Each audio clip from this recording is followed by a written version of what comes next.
Yana bir kere assalomu alaykum. Xullas kalom, bugun biz Toshkent shahridagi o'sha birjaga kelganmiz. Ustida bir yozuv ham yo'q ekan. Mana bu bino.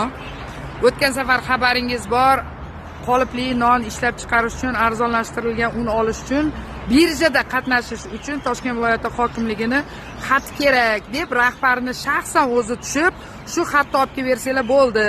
Buxanki MChJ bemalol arzon narxdagi nonni sotib olish uchun birjada qatnashaveradi, un sotib olaveradi degan javobni berishgandi. Uni bizda audio zapislari ham turibdi. Xo'p, bugungi kunda biz hozir arzon narxdagi un sotib olishimizni yana to'xtatgan. Sababi emishki, endi biz o'tgan safar bizdan Toshkent viloyati hokimligi bizga haqiqatan ham shu tashkil korxona non ishlab chiqarish uchun, arzon narxdagi buxanka non ishlab chiqarish uchun shu un berilsin, birjada qatnashsin degan xatni bergan bo'lsa-da, bugungi kunda yana sun'iy ravishda to'sqinlik qilib, boyagi monopoliya bilmayman u qanaqa tashkilot, uyushma, o'shalarning to'sqinligiga ko'ra yana hozir birja bizni arzon narxdagi un sotib olishimizga to'sqinlik qilyapti va to'xtatgan. Hozir hech ham tushunmayapmiz. Biz mana ijodiy guruhimiz hamda o'sha Buxanki MChJning matbuot kotibligi tarkibidagi barcha jamoamiz bilan kelib, uyushmaga nimaga bo'ysunayotganini, ya'ni bu birja nima uchun bizni korxonamizga arzonlashtirilgan un sotishni to'xtatib qo'yganligini sababini so'radik. Rahbari yo'q, Toshkent viloyati bo'yicha rahbari chiqdi, matbuot kotibi chiqdi va biz bergan savollarga tez kunda yozma javob beramiz deb aytishdi. Biz birja faoliyati bo'yicha shug'ullanuvchi rahbarlarni, uyushma o'zlaricha tarkib tuzib olgan. Hozir mana shu Buxanki MChJni arzonlashtirilgan un olishiga sun'iy to'sib qo'yayotgan. U mafiyami, monopoliyami, yo bo'lmasa bir anarxiyami tuzib olgan, o'zlaricha yig'ilib olib. Hozirgi kunda ham yana shu arzonlashtirilgan unni sotib olishiga kelib, mana shu tashkilotga to'sqinlik qilayotgan.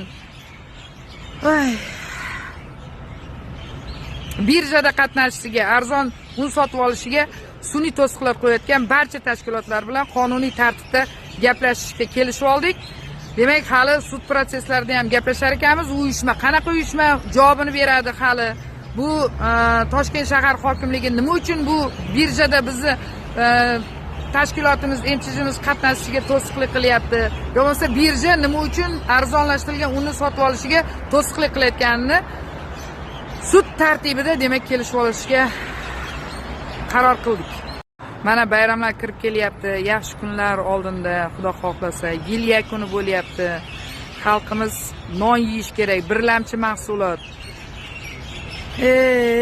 Gapirsa gap ko'p, odamlar nima uchun qarshi bo'layotganini, norozi bo'layotganini-chi yetkazib bera olmayman-da sizlarga hozircha, yetkazib bera olmayman. Shunchalar asabim buzildi, noqonuniy xatlar so'rayotgandan, biz baribir bilganimizni qilamiz deyotganidan. Gapida, lafzida turmayotgan rahbarlarni ko'rganimda nima deyishga tilim lol, to'g'risi. Nima deyishga tilim lol.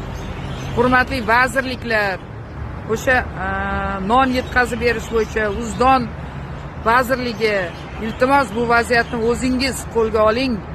Bu birjani mutasaddi rahbarlari respublika miqyosidagi vaziyatni qo'lga olasiz va mana shu holatda bizning MChJ qonuniy tartibda un olishiga ko'mak berasiz degan umiddaman. Bir narsaga hayronmanda hozir turibdi. Bitta tadbirkor, qarang, Toshkent shahriga, Toshkent viloyatiga eng arzon non beraman deb harakat qilsa-yu, qanaqadir bir bilmayman, vijdoni yo'qmi, vijdonsizmi, bir xalqni o'ylamaydiganmi rahbarlar chiqib tadbirkorning yo'lini to'ssa, prezidentimiz aytgan gaplariga qarshi ravishda xatti-harakat qilsa, buni nima deb hozir baho berishga, bular haqida nima deyishga tilim ojiz, to'g'risini aytaman. O'tgan safar shu erkaklik lafzi bilan, o'zini tili bilan birjani rahbari Toshkent viloyati hokimligidan bitta xat olib kelib bering, bizga kerak shu deb.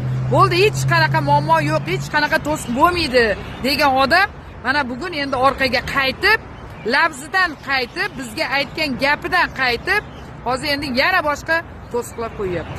Sog' bo'lasiz.